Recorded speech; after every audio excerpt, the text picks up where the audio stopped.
Bismillahirrahmanirrahim. Alhamdulillah bertemu lagi dan berjumpa kembali bersama kami di TVRI Kalimantan Selatan di Cahaya Kolbu ya. Dan pastinya mudah-mudahan Allah Subhanahu wa taala senantiasa memberkahi kehidupan kita, memberkahi hari ini dengan penuh kesyukuran. Meskipun kondisi kita di Kota Banjarmasin kayaknya statistik terus menyampaikan kepada kita terus meningkat COVID-19-nya, hampir 4.600 lebih. Mudah-mudahan Allah Subhanahu wa taala melindungi kita, terus memberikan kita kesehatan, dan yang pasti juga kita tetap menjaga protokol kesehatan agar menghindari atau juga mencegah terjadinya penyebaran yang luar biasa. Seperti biasa pemirsa di Cahaya Kolbu, kita berjumpa lagi bersama Anda semuanya, dan Anda bisa bergabung nanti juga di 3272207 dan 3272208. Seperti biasa Cahaya Kolbu, tausiah penuh hikmah ya, agar kita benar-benar senantiasa dalam kehidupan yang berkah. Dan hari ini kita akan mengupas satu tema yang sudah ditunggu-tunggu sejak lama ya. Sejak Marhaban Ramadan lalu kita belum banyak mengupas terkait dengan tema fikih kewanitaan. Dan kali ini alhamdulillah kita sudah bersama salah satu ustazah yang sudah tidak asing lagi sering bersama dengan kita. Kita mengupas hari ini terkait dengan hak dan kewajiban perempuan di dalam Islam bersama dengan Ustazah Dr. Hajah Masyita Umar M. Assalamualaikum Ustazah. Waalaikumsalam warahmatullahi wabarakatuh. Gimana kabar hari ini Bu? Alhamdulillah, insya Allah mudahan baik. Alhamdulillah ya. Ini karena COVID kita jadinya terjeda beberapa waktu. Tapi alhamdulillah dipertemukan kembali, dan ini juga banyak sekali diberikan masukan oleh pemirsa TVRI, karena memang fikih wanita menjadi kebutuhan tersendiri Bu Ustazah. Spesifik masalahnya. Betul, banyak muslimah-muslimah kita, banyak pemirsa kita yang juga perlu untuk memperdalam lagi, mengkaji lagi dan mengetahui. Bisa sharing lah di sini. Insya Allah, amin. Pengalaman-pengalaman di luar mudah-mudahan bisa memberikan inspirasi juga buat kita di sini ya. Insya Allah. Baik pemirsa, silakan nanti Anda bergabung seperti kita sampaikan di 3272207 dan 3272208 di kesempatan sore hari ini, silahkan ya. Dan Anda juga bisa mengirimkan pertanyaan Anda di kolom Instagram TVRI Kalimantan Selatan Official, dan pastinya nanti kita akan bacakan semua pertanyaan-pertanyaan Anda dalam pertemuan kita di kesempatan hari ini. Baik, Ustazah, mungkin kita mulai merefleksi dulu nih di awal nih. Kalau kita temanya memang terkait dengan hak dan kewajiban perempuan dalam perspektif Islam. Kita ingin masuk di dalam realitas kita saat ini gitu. Kita banyak, mohon maaf gitu, mungkin sebagian melihat bahwa muslimah atau kaum muslimin atau kaum perempuan saat ini kayaknya sudah mulai melupakan apa yang menjadi hak dan kewajibannya dalam Islam. Atau selama ini kita juga melihat bahwa pendidikan terkait hak dan kewajiban bagi perempuan dalam konteks Islam ini kayaknya sudah mulai bergeser, sudah mulai menurun lah dan itu biasanya kalau misalnya di pesantren pasti gitu. Tapi kalau misalnya di sekolah-sekolah formal kita, dalam realitas khususnya muslimah yang tidak bersentuhan banyak dengan kajian-kajian Islam misalnya, maka ini menjadi sebuah yang bisa jadi langka dalam era-era saat ini. Padahal tadi dalam konteks kita seorang muslim, seorang muslimah perempuan, pemahaman hak dan kewajiban ini menjadi satu hal yang penting diketahui sebagai memaknai untuk menjadi seorang muslimah yang pastinya sesuai dengan tuntutan agama. Melihat dalam perspektif ini bagaimana Ustazah? Ya, kalau dikatakan penting ya, dari dulu sampai sekarang itu tidak pernah bergeser ya. Itu penting bagi perempuan, penting juga bagi laki-laki tentunya tahu. Tetapi kalau dikatakan bahwa mulai bergeser mungkin tidak terlalu amat sih, saya pikir ya. Karena persoalan-persoalan yang berkaitan dengan perempuan itu biasanya banyak juga yang bersifat privasi, yang banyak bersifat berada pada ranah domestik. Tidak berada dalam ranah publik. Ya, misalnya tentang kewajiban perempuan banyak yang sama dengan laki-laki, ya kan? Misalnya ya kewajiban aqimus shalah di dalam Islam ya kan, dirikanlah olehmu laki-laki dan perempuan untuk sholat, nggak ada bedanya. Cuma beda di dalam busana. Kan tidak ada laki-laki pakai ruku, yang pakai ruku hanya perempuan. Kenapa perempuan pakai ruku? Saya sering itu berbicara di hadapan kawan-kawan. Kenapa sih perempuan pakai ruku? Karena ya laki-laki nggak ada yang pakai ruku. Karena perempuan itu banyak hal-hal yang sifatnya reproduktif yang harus dibungkus. Harus dibungkus. Karena hanya perempuan yang memiliki alat-alat reproduksi seperti hamil. ya kan? Jadi hamil itu sangat spesifik bagi perempuan dan merupakan kekhasan bagi perempuan dan merupakan keistimewaan yang berikan Allah kepada perempuan, ya kan? Bagaimanapun kokoh perkasanya laki-laki, tidak bisa dia untuk hamil, ya kan? Tidak bisa dia untuk menyusui, ya kan? Tidak bisa dia melahirkan. Dan itu anugerah tersendiri yang diberikan Allah kepada perempuan. Tetapi pada saat anak sudah lahir itu boleh dipelihara oleh laki-laki dan perempuan. Di situ ada kerjasama. Tidak hanya perempuan tentunya untuk memelihara anak. Betul.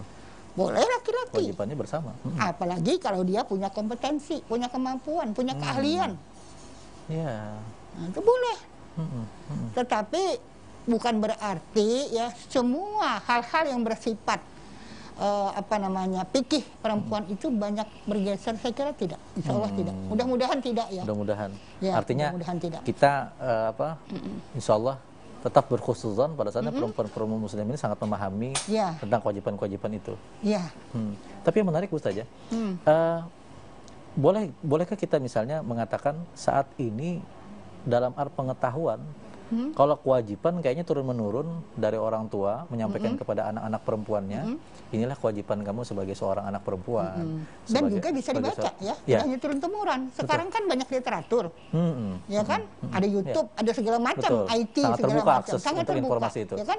Bisa dipelajari, bisa dibaca, bisa didiskusikan, bebas. Ya kan, tidak hanya laki-laki, juga perempuan bebas untuk mendiskusikan itu. Betul. Tapi kalau misalnya dalam satu garis konteks gitu, tentu saja, apakah boleh kita mengatakan saat ini ada pemahaman yang belum maksimal dari kaum perempuan muslimah terkait hak-haknya, sehingga saat ini seolah-olah kewajiban yang lebih dominan dalam tanda petik seperti itu pemahamannya, tapi mereka sendiri belum mengetahui banyak terkait hak-haknya, khusus dalam konteks perspektif Islam.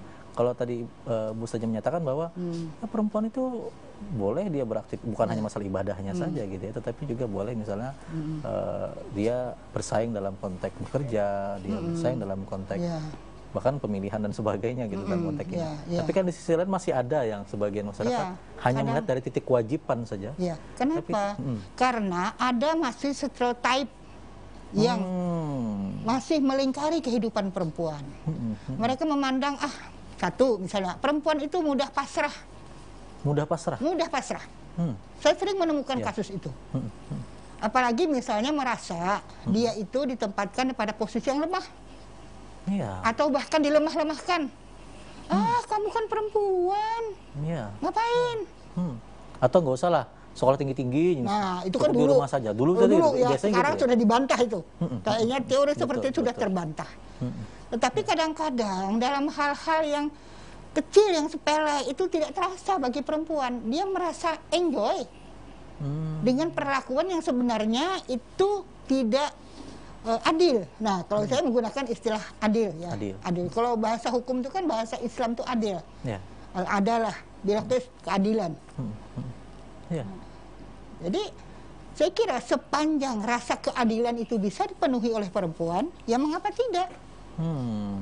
Nah, tetapi ada saatnya misalnya perempuan merasa, aku merasa adil aja, padahal secara hukum tidak adil. Contoh misalnya, ya. Gimana tuh? Ketika perempuan dicerai oleh suaminya, saya gampang, dia tidak sadar dia itu mendapatkan hak nafkah, namanya nafkah idah.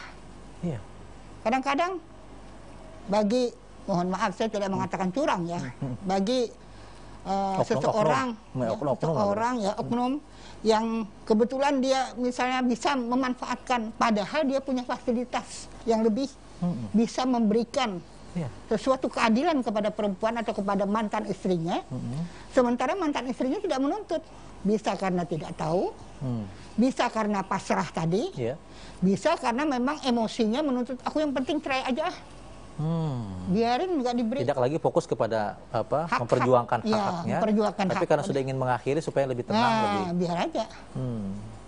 Biar aja, aku nggak dapat apa-apa, nggak apa-apa.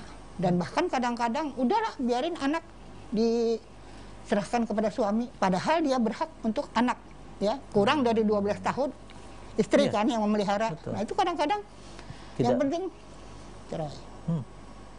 bisa segera mengakhiri saja misalnya. Tetapi ada juga kelemahannya. Ya, karena ada pihak ketiga kadang-kadang yang sudah menunggu, mohon maaf. Nah, inilah yang menutup-nutupi. Ini bisa juga menjadi ini ya. Bisa juga. Ya, dia menjadi bumerang bagi perempuan itu sendiri. Ini salah satu contoh kecil. Kalau kita masuk, Bu Ustazah, tadi kan kita melihat dalam segi perspektif realitas yang saat ini terjadi. Kita ingin masuk dalam konteks sejauh mana sebenarnya Islam, agama rahmatan lil alamin ini melindungi hak dan kewajiban perempuan itu. Supaya perempuan muslimah di luar sana, pemirsa TVRI Kalimantan Selatan bisa memahami, oh ternyata indah sekali Islam melindungi hak dan kewajiban perempuan. Kalau kita boleh mempointerkan beberapa, kira-kira seperti apa aja? Misalnya ayat Quran itu mengatakan, Bismillahirrahmanirrahim, man amila solihan min zakarin au unsa bahwa mu'minun. Ya. Jadi barang siapa beramal soleh itu kan sangat umum ya, apa saja, berbuat baik, beramal soleh, bersedekah dan lain-lain sebagainya, baik laki-laki maupun perempuan, dan dia beriman kepada Allah, bahwa palanuhiyanahu, maka akan diberikan kepadanya itu banyak kebaikan. Masya Allah. Laki-laki dan perempuan, tidak hanya laki-laki juga perempuan. Umum itu kan berlakunya umum, luas sekali. Walanajayanahum ajrahum bi ahsani ma kanu ya'malun, dan akan diberikan ganjaran yang berlipat-lipat dari apa yang telah mereka lakukan sebelumnya. Nah, itu dia hanya laki-laki, juga perempuan. Ya, diberikan ganjaran yang lebih baik gitu. Pahala yang banyak. Itu sudah janji Tuhan dalam Al-Qur'an. Jadi kalau kita ingin menelusuri ayat-ayat Al-Qur'an ini, tentu kita tidak pernah merasa ragu lagi bahwa kedudukan perempuan itu sangat dihormati oleh Islam. Bahkan Al-Quran nggak ada surah Ar-Rijal ya? Yang ada An-Nisa ya? An-Nisa, artinya kan luar biasa tuh Al-Quran sangat memperhatikan perempuan. Masya Allah. Ya. Tapi terkadang, mohon maaf, ada sebagian kecil lah kita anggap, yang masih belum memahami ke arah sana. Karena dia tidak mau mendalami. Coba kalau kita baca ayat demi ayat Al-Quran itu itu satu ayat saja tadi tuh. Belum lagi ayat-ayat yang lain. Selalu melibatkan keseimbangan, ya, kalau tidak adil, keseimbangan lah. Baik dalam peran, ya, baik dalam sanksi, ya, dan lain sebagainya. Semuanya itu adalah dalam bingkai keadilan. Saya ingin masuk, Bu Ustazah, nanti kita ini menarik ya, walaupun kita sudah masuk ke pendalaman khusus terkait dengan tematik-tematik yang masuk. Ada 3 poin sebenarnya yang bisa jadi lebih, tapi 3 poin ini yang terkadang masih di luar sana diperdebatkan cukup banyak, Bu Ustazah, terkait dengan hak dan kewajiban perempuan dalam Islam. Yang pertama itu terkait dengan hak pendidikan bagi perempuan, yang dulu sampai sekarang meskipun sudah mulai ada perubahan, emansipasi dan sebagainya, tetapi ini juga menjadi sebuah problem juga. Nah, yang kedua itu terkait dengan hak dia sebagai seorang istri. Yang terkadang kata Bu Ustazah tadi, dia di posisi yang masih dianggap lemah, masih membiarkan saja hak yang jadi. Betul. Dan yang ketiga dalam konteks hak dia untuk hidup layak seperti itu, baik sebagai seorang ibu, baik itu sebagai juga ingin berperan aktif di masyarakat. Nah, 3 poin ini terkadang yang masih terkendala untuk seorang perempuan. Nah, ini nanti kita akan bahas bagaimana sebenarnya sih koridor yang tepat gitu ya, agar seorang perempuan ini tetap berkiprah di 3 hal ini dan itu tidak menjadi masalah. Tapi kita akan bahas itu terus saja setelah beberapa informasi berikut ini. Tetap setia di Cahaya Kolbu.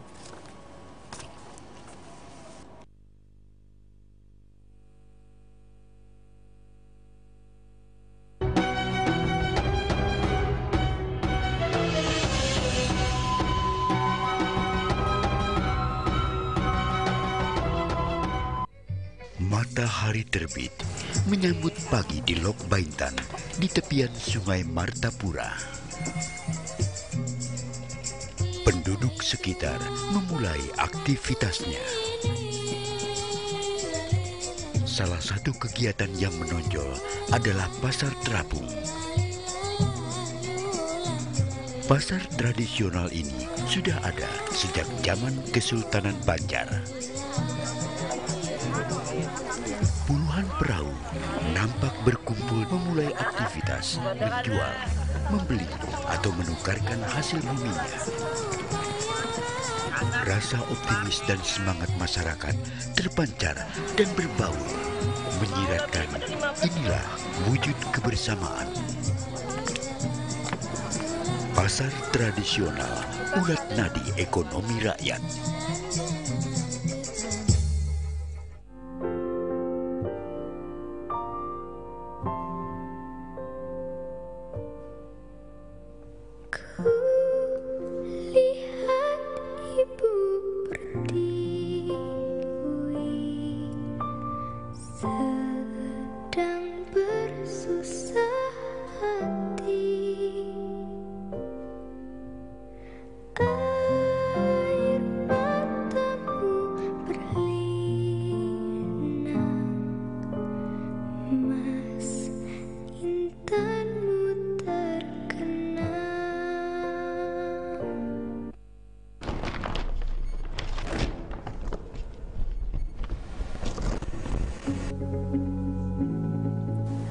Selamat datang di TVRI Kalimantan Selatan.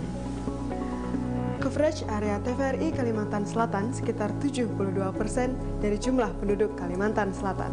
Ditambah akses TV digital yang semakin luas. TVRI Kalimantan Selatan dapat pula diakses melalui live streaming, YouTube, Facebook, dan jaringan TV kabel seluruh wilayah Kalimantan Selatan. Kami mengundang Anda untuk bekerja sama dengan TVRI Kalimantan Selatan. Kami menawarkan TV komersial, running text, super infuse, time signal, advertorial, dan iklan layanan masyarakat. Kami berkomitmen memberikan pelayanan yang terbaik untuk Anda. TVRI, media nomor 1 bangsa.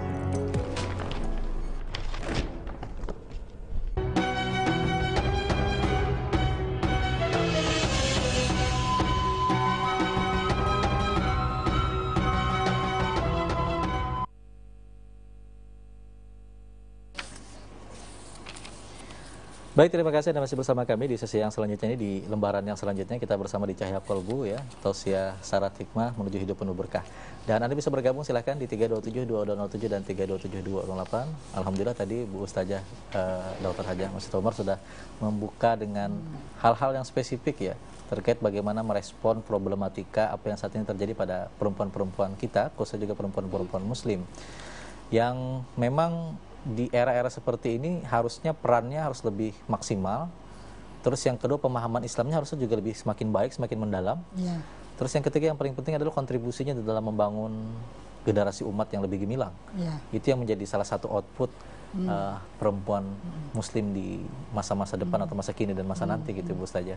Nah dalam konteks tadi Bu Ustazah ada sebenarnya sangat sederhana saja 3 poin hal ini. Ya.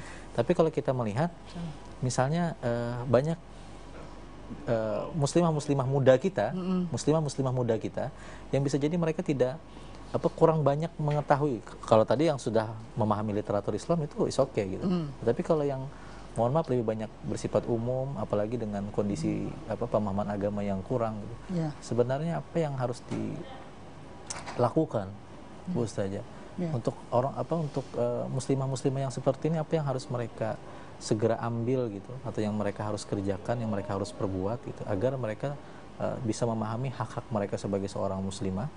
Terus yang kedua, agar mereka lebih agar mereka juga lebih terjaga dari hal-hal stereotip yang seperti Bu Ustazah sampaikan tadi. Karena faktanya itu yang saat ini masih terjadi di kalangan muslimah kita. Apalagi tadi ada anekdot, bukan anekdot ya, semacam stereotip lah, bahwasanya perempuan itu harus di dapur. Perempuan itu posisinya lemah. Dia hanya sekedar ini saja, tidak boleh mendapatkan pendidikan yang tinggi, fokus menjaga anak dan sebagainya. Nah, dalam konteks ini bagaimana melihatnya, Bu? Jadi yang pertama bahwa kita harus memberikan pemahaman atau penyadaran ya kepada perempuan bahwasanya pendidikan, menuntut ilmu, ya kan, pengetahuan, wawasan, keterampilan dan lain-lain. Itu berkaitan dengan pendidikan itu adalah Islam sudah memberikan fondasi yang sangat kuat. Misalnya di dalam surah Al-Mujadalah ayat 11. Bismillahirrahmanirrahim. Yarfa'illahu alladhina amanu minkum, minkum ya, termasuk laki-laki dan perempuan. Walladzina utul ilma darajat. Ya. Sungguhnya Allah akan mengangkat derajat laki-laki dan perempuan beberapa derajat, sangat tinggi derajatnya. Ya, bagi mereka yang menuntut ilmu. Ya. Nah, ini artinya apa? Betul.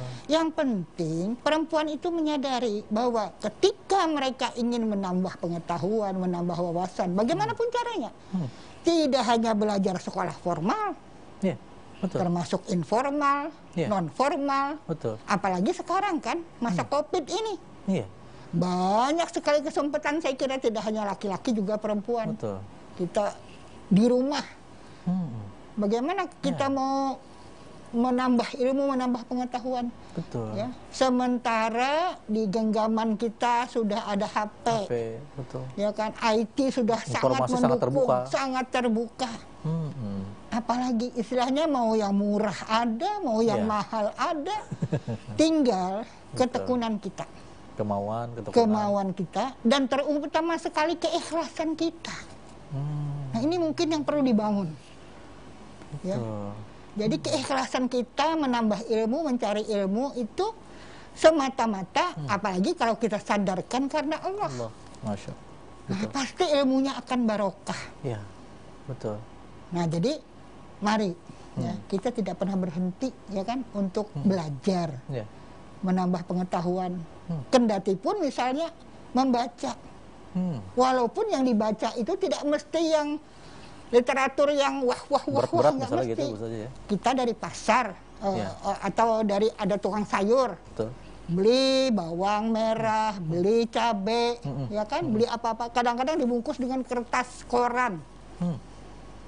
Kita lupa kadang-kadang kertas korannya itu begitu buka bungkusnya, masukkan tong sampah, dibuang.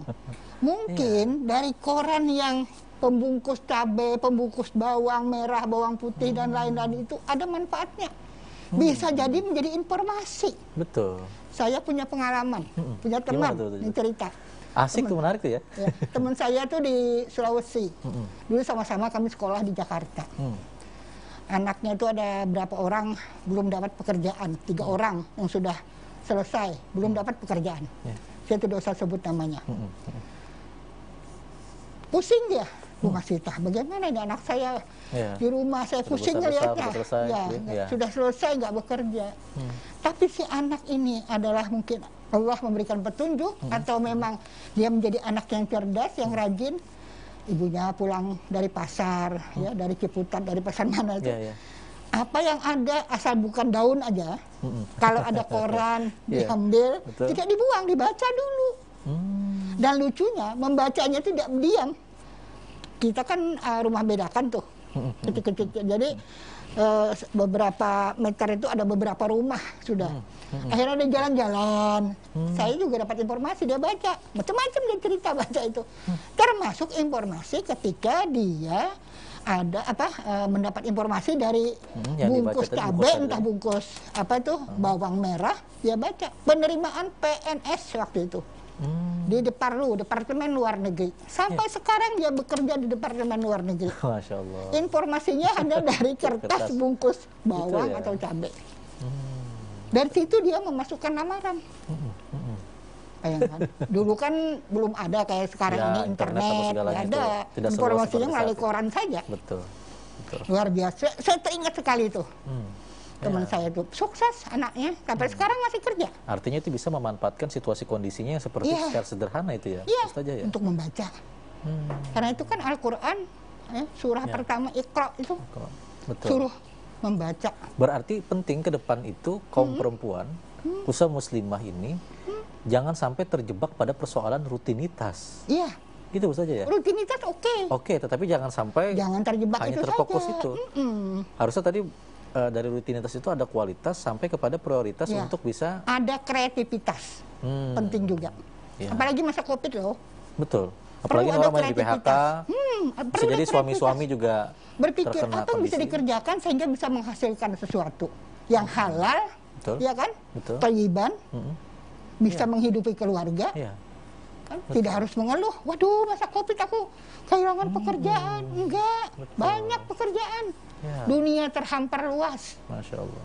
Iya kan? Tinggal bagaimana kemauan dan motivasi tadi. Kemauan, motivasi, bikin kreasi, semangat. Ya, Ya, betul. itu yang kata orang sekarang etos kerja ya. Kata orang sekarang. Iya, betul. Jadi ini persoalan pendidikan, persoalan menambah pengetahuan, menambah wawasan. Apapun bisa dilakukan. Betul. Sekarang saya ingin masuk kepada satu data yang berbeda, Bu Ustazah. Mohon maaf, Bu Ustazah. Ya, boleh. Di Indonesia saat ini, bahkan bisa jadi di kabupaten kita juga sebenarnya termasuk daerah yang tertinggi angka perceraian. Dan sebagian besar yang, mohon maaf, kalau yang banyak dirugikan adalah perempuan-perempuan muslimah. Karena biasanya, baik itu, mohon maaf, terjadi karena ada orang ketiga, atau terjadi karena masalah komunikasi yang tidak terbangun dengan baik, suami istri, atau ada faktor-faktor yang lainnya gitu. Tapi terkadang yang masih problem adalah kesiapan si perempuannya. Kalau yang suaminya bisa jadi dia sudah bekerja dan sebagainya gitu ya, dia bisa ini. Tapi bagaimana apa yang harus dilakukan seorang muslimah pada saat dalam kondisi seperti ini, Bu Ustazah? Terkadang dia akan terjebak kepada hal-hal yang bisa jadi, mohon maaf sekali, misalnya jauh daripada hal-hal yang bernuansa agama. Itu dia. Atau ini bagaimana dalam konteks ini menyikapinya seorang muslimah? Kalau tadi Ibu Ustazah juga menyinggung ada skill-skill yang harus dipahami, dilakukan oleh seorang perempuan.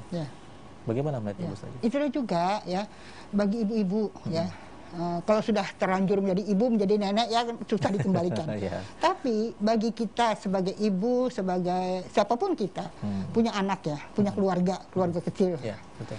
Itu siapkan menjadi keluarga yang mandiri.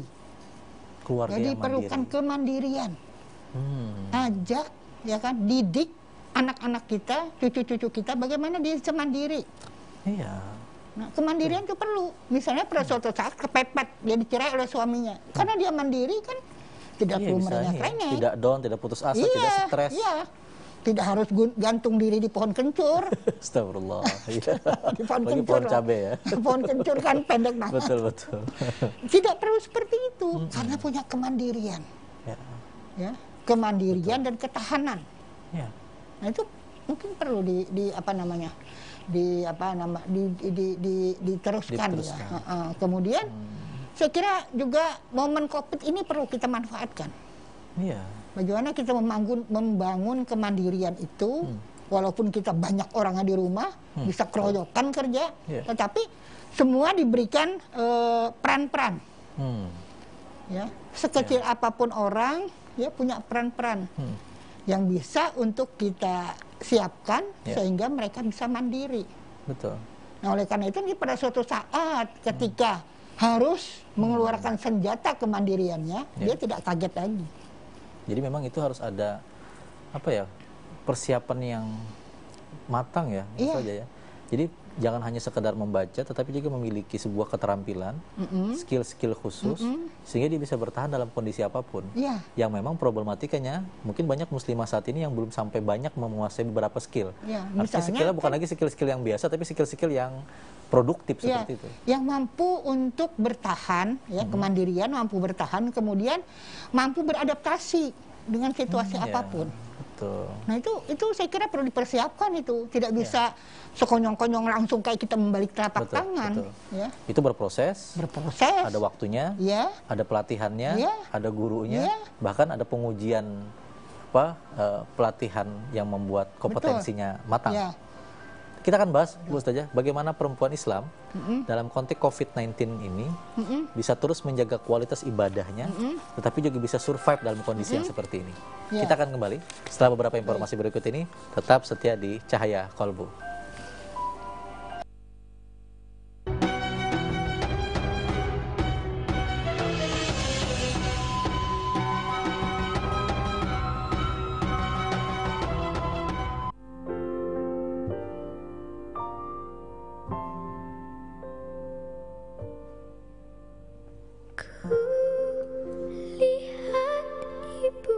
Berdiri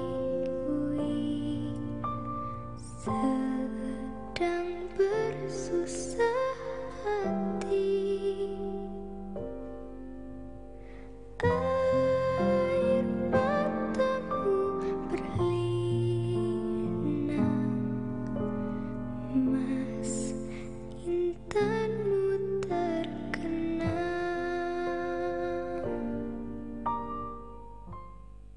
Semakin beragamnya acara di berbagai media siaran menuntut kita untuk lebih cerdas serta bijak dalam memilih dan memilah tayangan yang layak, berkualitas, sekaligus berdampak positif bagi pembangunan mental juga karakter kita. Bila menonton TV, perhatikan simbol klasifikasi tayangan. Perhatikan pula tokoh atau pembawa program. Dampingi anak-anak saat mereka menonton. Jadilah penonton cerdas dan kritis.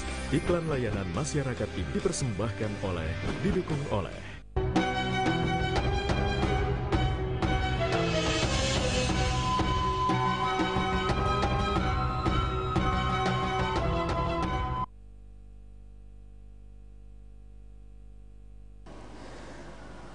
Baik, terima kasih Anda masih bersama kami di Cahaya Kolbu, dan alhamdulillah kita sudah masuk di sesi-sesi utama di kesempatan hari ini. Masih ada waktu bagi Anda bergabung di 327-2207 dan 327-2208 di kesempatan hari ini Cahaya Kolbu ya. Tausiah Syarat Hikmah menuju hidup penuh berkah bersama dengan Ustazah Dr. Hajah Masita Umar. Dan tadi kita banyak mengupas terkait dengan peran muslimah ya. Dan ini memang berbeda dari kajian-kajian kita sebelumnya karena ingin kita langsung menukik kepada problem utama dari kaum muslimah saat ini atau juga kaum perempuan Islam saat ini, yang tadi bisa jadi masih terkena stereotip kata Bunda tadi, kata Bu Haja tadi, budaya gitu, dan ini menjadi sebuah persoalan yang sebenarnya sudah lama terjadi, tapi kalau tidak paham cara penyikapannya, cara solusinya, jadi salah satunya dengan menambah skill tadi, maka kaum perempuan akan seperti itu saja terus menerus. Padahal dalam Islam, kata Bu Ustazah tadi, dia harus mulia, dia harus meningkatkan derajat keilmuannya, dia harus tahan banting dalam setiap situasi. Bahkan dalam kita yang ingin masuk lagi dalam suasana COVID ini ujian terbesar juga bagi muslimah kita. Bisa jadi suami sudah dirumahkan, atau tadi semua pembelajaran saat ini di rumah, menuntut seorang ibunya jadi lebih aktif lagi di rumah, bahkan menjadi guru di rumah. Padahal katanya banyak juga kewajiban-kewajiban yang lain harus dikerjakan. Ini bagaimana merespon ini, Bu Ustazah? Apa istilahnya poin-poin yang bisa dilakukan oleh seorang muslimah dalam menyikapi kondisi seperti ini? Bisa jadi tadi, mohon maaf, karena kaum muslimah, perempuan itu kan sebagiannya lebih banyak menggunakan emosi misalnya. Nah, dalam konteks ini proporsional seperti apa yang harus dibangun sehingga mereka tetap bisa survive, mereka tetap bisa baik, terus memapping kondisi yang terjadi pada kehidupan mereka. Bagaimana melihat ini, Bu Ustazah? Satu kata ingin saya katakan, tidak boleh terbelenggu. Tidak boleh terbelenggu. Kenapa tidak boleh terbelenggu? Karena kalau kita terbelenggu, kita tidak kreatif lagi. Ya kan? Kemudian bagaimana kita memanage emosi? Kita kan semua punya emosi. Betul. Yang kita manage adalah emosi positif. Bukan corona yang positif, bukan. Itu beda. Tapi emosi yang positif, bukan emosi yang negatif. Jadi emosi positif itu memberikan stimulan kepada setiap peran yang kita lakukan. Jadi kalau kita terbiasa dengan hal-hal yang positif, itu menstimulan kita, merangsang kita untuk senantiasa berada dalam koridor kebaikan. Termasuk kita berpikir positif. Itu tidak mudah loh untuk berpikir positif. Betul. Apalagi mohon maaf, banyak nonton drakor atau nonton hal-hal yang sering membawa menghanyutkan. Kita penuh curiga. Iya. Padahal belum tentu kecurigaan kita itu didukung oleh data dan fakta yang benar. Banyak main hatinya, belum main datanya, belum main faktanya. Ya. Mohon maaf. Ini kadang-kadang banyak terjadi di kalangan perempuan. Banyak terjadi, walaupun tidak semua. Ya, betul. Ya, mohon maaf. Betul. Itu lebih banyak curiganya. Suami, suami pulang terlambat, curiga dulu. Sebelum bertanya. Akhirnya apa? Konflik yang terjadi. Ya kan? Baru nongol di depan pintu sudah disambar dengan parang. Sesuatu yang tidak enak gitu. Betul. Iya. Nah, ini yang memicu konflik di situ. Tetapi kalau perempuannya sudah siap, ya tadi dengan kemandirian, dengan emosi yang positif, maka pertanyaan yang keluar itu adalah hal-hal yang positif juga. Jadi seolah-olah matang, dewasa seperti itu, Bu Ustazah ya. Dan dia kalau siap dalam tanda petik itu menantang apapun ujian, dia bisa kuat. Iya, karena dia apa namanya, punya kemandirian tadi, dan tidak terbelenggu. Ya, tidak mudah percaya dengan sesuatu yang tidak jelas di mana. Kata orang sekarang kan hoax. Betul. Nah, itu saya kira perlu lah kita perempuan-perempuan ini untuk mematangkan diri. Ada satu hal yang penting juga dalam kondisi COVID, Bu Ustazah, tadi seperti disampaikan yang kita tanyakan, yang kita gali di awal. Peran perempuan di dalam rumah, khusus menjadi seorang guru bagi anak-anaknya, menjadi pendidik pertama dan utama bagi anak-anaknya khusus dalam COVID ini, apa yang penting harus dibekali oleh seorang perempuan itu, Bu Ustazah? Atau apa yang harus dipersiapkan lebih utama? Karena tadi biasanya kehilangan konsentrasi, kehilangan fokus, sehingga anak terabaikan misalnya, terus amanah yang lain juga terabaikan. Dalam konteks ini, pedoman-pedoman apa, artinya penyikapan-penyikapan seperti apa yang harus dilakukan seorang muslimah dalam rangka tadi untuk mendidik anaknya agar tetap dalam keridhaan Allah Subhanahu wa taala dan sebagainya. Bagaimana melihat itu? Ya, jadi yang pertama bahwa yang dihadapi ini adalah anak ini adalah amanah dari Allah. Ya kan? Amanah harus dijaga. Ya kan? Harus dihidupi bagaimanapun keadaannya. Jadi orang bahar itu tanda petik walaupun sesuap berdua. Suap ibunya ini makan sesuap dibagi dengan anaknya, itu harus hidup anaknya itu. Masya Allah. Karena itu termasuk bagaimana kita memperhatikan tumbuh kembang anak. Ya kan? Oh, anakku ini baru berumur 6 bulan. Umur anakku ini sudah 1 tahun, udah 2 tahun, udah 3 tahun. Jadi si ibu ini mengikuti perkembangan anak. Bukan perkembangan yang ini, bukan yang perkembangan di luar. Iya, sebenarnya kan? gitu ya, Ustaz ya. Di luar itu kadang-kadang dia memberikan memberikan stimulan yang tidak pasti positif. Tidak menentu, tidak pasti. Sangat fluktuatif lah, tidak. Ya. Dan kadang-kadang lingkungan di luar itu lebih dahsyat kan pengaruhnya kepada anak daripada kita. Nah, sekarang bagaimana kita membangun anak bahwasanya di luar itu silakan bagaimanapun dahsyatnya itu tidak akan berpengaruh kepada anak. Wah, itu menarik tuh, Ustazah. Nah, bagaimana misalnya kita melihat kita menjadikan ikan hidup di laut, dagingnya tetap tawar. Iya, meskipun dia di laut asin. Nah, kita harus menjadikan seperti itu. Artinya apa? Anak ini harus kita dijadikan kuat. Sampai pada usia ini kita bisa berikan pemahaman. Tetapi satu hal juga yang tidak boleh kita lupakan, bahwasanya kita orang tua, apapun dia, apa orang tua lengkap atau hanya ada salah satu, itu harus bisa menjadi, ya, bukan memberi. Karena kalau memberi bisa habis. Oke, baik. Menjadi uswatun hasanah. Contoh teladan yang baik. Dan itu tidak serta-merta langsung jadi, tapi ada prosesnya. Ada proses. Oleh karena itu kan dikatakan laqad kana lakum fi rasulillahi uswatun hasanah. Menjadi contoh teladan, bukan memberi contoh. Karena kalau diberi itu bisa habis. Saya memberi segelas air, diminum habis. Atau hanya sekedar menasehati terus, tapi tanpa memberikan contoh praktek yang terbaik. Jadi di dalam menjadi itu ada memberi. Di dalam bagiannya menjadi, saja. Bagiannya ada memberi. Jadilah kita menjadi. Menjadi orang tua yang baik. Menjadi orang tua sebagai sahabat anak, teman anak. Betul. Iya kan? Tidak hanya semata menjadi ayah, menjadi ibu. Aku jadi ibu. Aku paharatnya di rumah. Tidak. Anak kita juga harus didengar suaranya pada saatnya. Ini menarik, Bu Ustazah, karena tadi masuk ke dalam konten anak. Saya ingin masuk dalam konten karena ini temanya perempuan. Saya ingin masuk kepada anak perempuan. Saya pernah dengar cerita-cerita kakek-kakek dulu gitu, atau juga pepatah beliau kan. Lebih sulit itu menjaga anak perempuan daripada menjaga sebongkah berlian. Iya, berlian itu kan benda mati. Diletakkan dalam lemari, dikunci, nggak ada yang tahu, selesai. Tapi kalau anak dikunci pintunya, dia bisa lewat jendela lari. Apalagi perempuan gitu.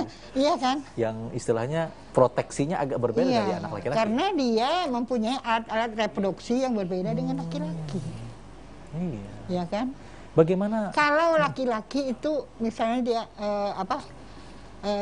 bertemu dengan perempuan, hubungan suami istri, yang hamil kan bukan laki-laki. Laki-lakinya lari, perempuan yang hamil. Siapa yang menanggung? Iya, benar. Kan perempuannya. Nah, untuk hal seperti itu, misalnya tadi Bu Ustazah contohnya sudah konkret seperti itu, apa yang harus dilakukan oleh seorang perempuan muslimah untuk pendidikan anak perempuannya di masa yang akan datang? Terkadang ini yang masih lalai, Bu Ustazah. Itu dia. Kalau dulu pendidikan seks itu tabu ya. Betul. Sekarang saya kira bukan saatnya tabu lagi. Pendidikan seks harus diberikan kepada anak. Mulai dari kecil. anak diberikan celana misalnya, itu tidak boleh dilihat oleh orang lain, bukan? Iya. Akhlak-akhlak adab itu harus memang diberikan sepanjang dia bisa memahami pembicaraan orang dewasa. Iya. Kalau tidak, bahasa isyarat yang kita lakukan, kita berikan celana dia. Ya. Ya kan? Karena ada fase-fasenya anak itu menurut ilmu tumbuh kembang anak itu kan ada saatnya dia tidak mau pakai celana. Umur yang sekian tahun itu ada. Betul. Duduk di depan pintu tidak pakai celana. Nah itu kita yang harus aktif, mendidik aktif memberikan celana. Betul. Kemudian anak-anak itu ini hal sederhana tapi kalau tidak dikerjakan sangat lewat. Karena misalnya usianya sudah sekian tahun, itu kan peristiwa-peristiwa yang terjadi pada masa kecil itu akan membekas, ngendap di bawah sadar. Iya. Pada saatnya dia akan muncul nanti, endapan-endapan itu akan muncul. Iya, bisa terulang dan sebagainya gitu Ustaz. Nah, kalau dia mendapat tuntunan yang baik pada masa-masanya, insya Allah pada saat endapan itu keluar, maka yang keluar adalah yang baik. Masya Allah. Ya tergantung siraman-siraman yang dia dapatkan semasa dia kecil, dipupuk sejak awal itu. Ya. Jadi kata pepatah itu kan, belajar di waktu kecil, laksana mungkir di atas batu. Belajar di waktu besar, laksana mungkir di atas laut. Iya. Jadi memang mulai harus kecil itu diberikan sopan santun, adab. Iya. Termasuk dengan tuntunan-tuntunan agama yang bisa membimbing dia ke arah yang lebih baik. Iya. Atau misalnya kalau dalam konteks, ini masih dalam konteks tema kita Bu Ustazah, hak perempuan dalam Islam. Tapi dalam konteks pendidikan anak perempuan di dalam Islam. Kadang kita melihat ada anak perempuan yang ke bapak-bapakan, ada anak laki-laki yang ke ibu-ibuan. Ya. Jadi kalau misalnya ini bukan kebanyakan sih ya, sebagian pernah juga saya lihat potret itu Bu Ustazah, anak perempuan diasuhnya lebih banyak kepada ayahnya, sedangkan si laki-laki lebih banyak kepada ibunya gitu. Dalam konteks Muslim apakah seperti itu atau ada takaran-takaran porsi pendidikan yang harusnya lebih baik untuk tumbuh kembang anak tadi dalam rangka tadi supaya dia paham hak dan kewajibannya, paham proses kehidupannya ke depan? Saya kira persoalan pendidikan itu tergantung bagaimana kita memformat pendidikan itu. Persoalan laki-laki dibesarkan oleh perempuan, perempuan dibesarkan oleh laki-laki, itu tidak masalah sepanjang tidak mengganggu tiga hal yang sifatnya kodrati. Tiga hal kodrati tidak mengganggu, jangan sampai misalnya bagaimana diupayakan sekuat tenaga supaya dia menjadi perempuan, misalnya laki-laki supaya dia bisa hamil, nggak mungkin. Misalnya kan nggak mungkin. Tapi kalau sepanjang dibuat dia kuat, dibuat dia pandai memanjat, nggak mengapa. Sepanjang itu sesuai dengan tuntunan agama, tidak mengapa. Ya kan? Jadi itu yang utama tadi ya, kodrati. Ya kan? Makanya tadi tidak masalah siapa yang mengasuh, tetapi teknik pengasuhannya harus sesuai dengan ketentuan. Keilmuan, hukum syara, agama, akhlak. Sehingga mau dijadikan apa dia silakan, tapi jangan dipaksa. Iya. Jadi itu mungkin yang kita pegang, jangan dipaksa. Anak misalnya ya, dari kecil dia misalnya ingin menjadi guru misalnya misal ini. Tetapi tiba-tiba ayah ibunya kepingin dia menjadi dokter. Nah, nanti pada saat masuk kuliah kamu harus jadi dokter. Dipaksa untuk jadi dokter. Padahal dia tidak punya minat ke arah sana. Dan itu akan mengganggu sekali secara psikologi dan sebagainya. Yang kadang-kadang tidak. Baik. Bu Ustazah, nanti kita akan masuk di dalam ini pertanyaan yang penting juga dalam kajian kita hari ini. Bagaimana seorang perempuan melindungi dirinya, perempuan Islam melindungi dirinya dalam rangka terus survive dalam kehidupannya. Baik itu dia nanti menjadi di keluarga, di lingkungan, sebagai seorang istri, sebagai seorang ibu. Nah, ini bagaimana nanti perlindungan harus dia pahami. Kita akan kembali pemirsa setelah beberapa informasi berikut ini. Tetap setia di Cahaya Kolbu.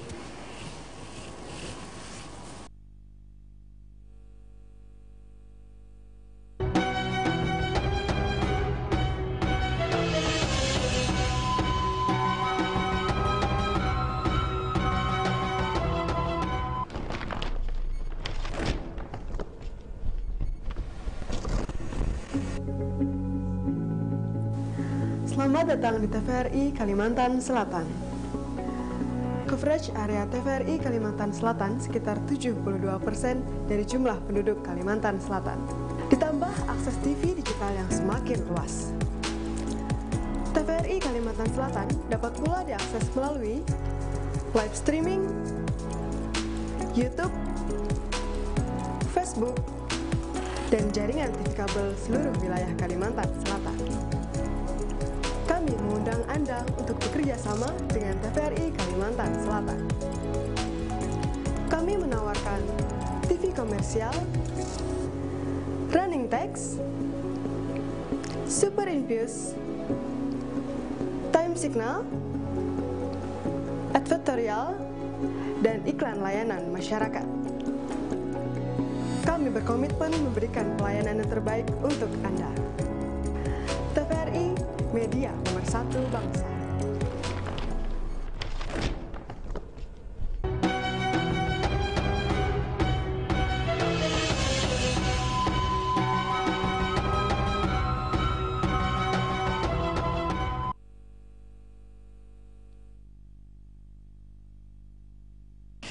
Baik, Alhamdulillah masih bersama kami di Cahaya Kolbu, dan tak terasa kita masuk di penghujung ya Cahaya Kolbu di kesempatan hari ini, dan tema kita tadi terkait dengan hak dan kewajiban perempuan dalam Islam bersama dengan Ibu Ustazah Dr. Hajah Masita Umar. Dan tadi Alhamdulillah sudah banyak beberapa spesifikasi pembahasan yang kita dialogkan di kesempatan hari ini, mudah-mudahan mencerahkan Bu Ustazah. Selain tadi yang paling penting dalam konten ini kita ingin memberikan motivasi, bukan hanya aja pemahaman. Kalau terkait hak dan kewajiban silahkan bukan Google, itu selesai. Ada hak kewajiban seorang perempuan. Tapi yang paling penting adalah tadi Bu Ustazah, poin-poin utama yang disampaikan, yang pertama adalah motivasi, yang kedua adalah skill. Karena perempuan muslimah saat ini yang paling dibutuhkan adalah memperbanyak skill. Bukan hanya masalah bermasak, menjahit, tapi harus skill-skill yang lain gitu, yang utama. Dan yang ketiga tadi tahu cara dalam tanda petik itu survive, melindungi dirinya, membela dirinya. Nah, dalam konteks survive, melindungi diri ini, apa yang harus dipersiapkan, apa yang harus diketahui, apa yang harus menjadi hal pegangan penting bagi seorang muslimah.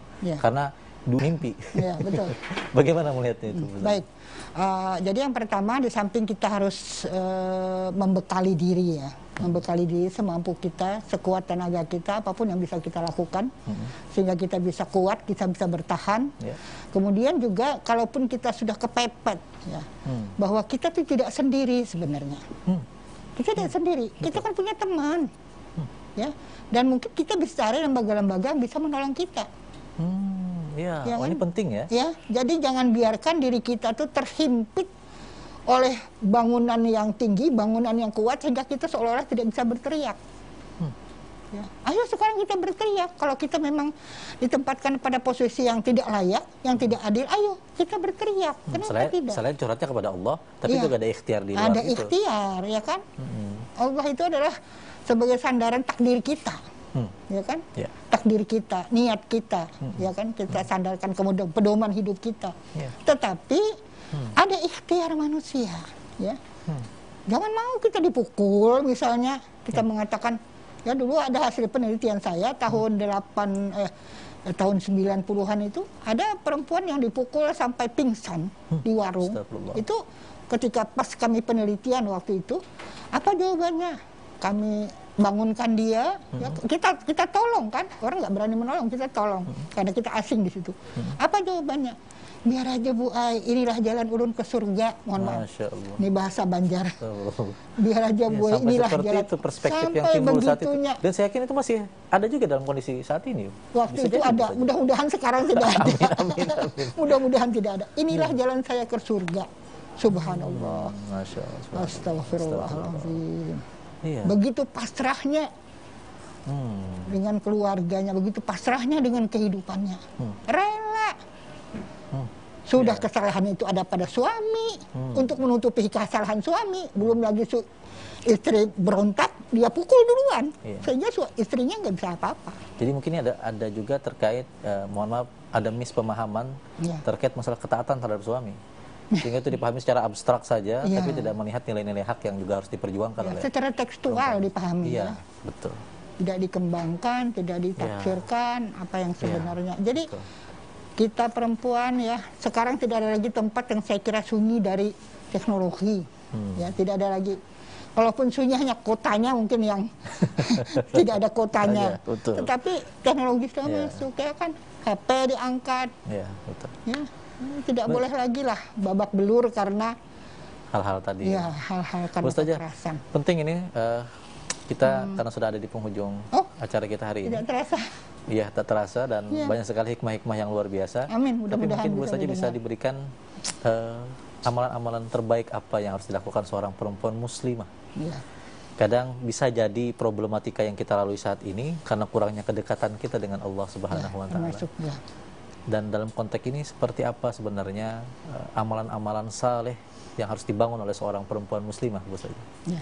Yang pertama adalah kita harus banyak ya, di samping kita melaksanakan ibadah, kita juga melaksanakan, jangan lupa zikir selalu kepada Allah, mengingat Allah, ya, berpegang kepada tali Allah, dan selebihnya tetap ikhtiar usaha itu berjalan seiring dengan waktu.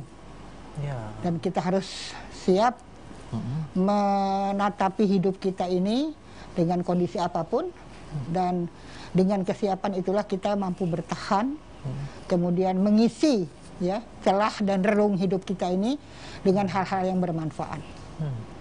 Dan jangan lupa kita masih banyak teman, kita mungkin masih punya orang tua, kita masih punya sahabat, kita masih punya tempat untuk mencurahkan persoalan-persoalan hidup kita. Jadi jangan kita kurung sendiri dalam rumah yang akhirnya nanti akan membuahkan sesuatu yang tidak kita inginkan. Ya, kadang memang kebanyakan seperti itu, Bu ya. Kebanyakan galau sendiri. Kadang-kadang malu juga. Ya. Jadi malu itu pada tempatnya. Iya. Ya. Kalau kita malu karena kita mendapat sesuatu yang tidak nyaman, mendapat kekerasan, kalau kita malu melaporkan, menyampaikan, itu salah kita. Baik. Ini yang menjadi gunakan, catatan penting. Manfaatkan lembaga-lembaga yang ada. Ayo untuk kita bersama-sama untuk mengatasi persoalan-persoalan kita dan persoalan keluarga. Dan mudah-mudahan keluarga kita menjadi keluarga yang tangguh, bisa bertahan dan bisa survive dalam kondisi apapun, termasuk dalam kondisi COVID-19 dan nantinya menghidupi kehidupan normal baru. Ya. Mudah-mudahan kita lebih. Alhamdulillah, Bu Ustazah, ini karena waktu tak mengizinkan kita berlama-lama, meskipun penting untuk kita banyak mengkaji, karena tadi banyak sekali hal-hal teknis yang bisa dipegang oleh perempuan Islam saat ini. Yang paling penting bukan hanya kita belajar agama terkait hak dan kewajiban, tapi bagaimana caranya, kata Bu Ustazah tadi, mengimplementasikan dalam kehidupan sehari-hari, berani, tetapi juga tetap dalam koridor syariah. Terus tadi dengan cara memberikan teladan yang terbaik bagi kehidupan, bagi anak-anak, bahkan juga bagi suami, siapa tahu itu menjadi jalan menuju sebuah keluarga yang dirindukan oleh surga. Amin. Dan mudah-mudahan bila mendengar pembicaraan kita ini menjadi bahan diskusi di luar. Amin. Amin. Ya. Itu menarik untuk penelitian bisa ditindaklanjuti pada kesempatan yang akan datang. Terima kasih banyak, Bu Ustazah. Insya Allah ketemu lagi di lain waktu. Mudah-mudahan ini tambah berkah nih kajian-kajian fikih wanitanya. Amin. Mudah-mudahan bisa membuka cahaya kolbu lah di masing-masing perempuan dan juga pemirsa TVRI Nusantara. Mudah-mudahan lebih terang benderang ya. Amin. Baik, pemirsa di mana saja berada, tuntas dalam perjumpaan kita di kesempatan Cahaya Kolbu hari ini. Banyak hikmah, banyak hal-hal yang terbaik yang bisa kita ambil. Dan yang paling pasti, hak dan kewajiban seorang perempuan muslimah adalah senantiasa istiqomah beribadah kepada Allah Subhanahu wa taala, berani karena benar, tahu di mana haknya, tahu di mana kewajibannya, maka insya Allah dia akan menjadi perempuan yang saleha, perempuan yang dirindukan surganya Allah Subhanahu wa taala. Salah khilaf mohon maaf, Allah sempurna segala-galanya. Assalamualaikum warahmatullahi wabarakatuh. Waalaikumsalam warahmatullahi wabarakatuh.